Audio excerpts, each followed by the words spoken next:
We want to be reasonably confident. But I think that will depend on the next two tests against India.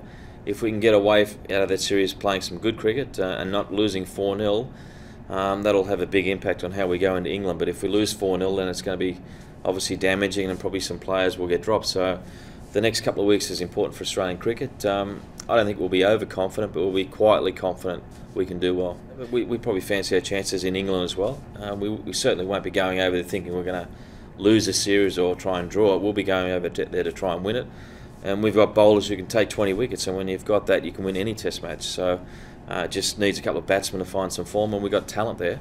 So we'll be going to England to try and win that series. I think England will start favourites. Back in Australia, we may well start favourites in our own conditions. You do, but I think the great thing about the performance in New Zealand was how they recovered. I mean, anyone can have a bad day, which they did first day, but then the way they got out of that match was pretty impressive. Their batting in the second innings, that shows that they're a strong unit. They know how to play Test match cricket, and they're hard to beat. So whilst it was a negative to start with, they showed really what the team's all about, and they got pretty good strength and pretty good depth. So, but they want to start obviously the first test well. That's crucial, particularly in an Ashes series. But they've showed that they also can recover, which is important. I think England, as I say, England will start favourites, but they certainly won't. I don't think they'll storm the victory. I think we'll put up a good fight, and there's something about Australia and England. Both teams will lift. Michael Clarke will want to make a name for himself as a captain.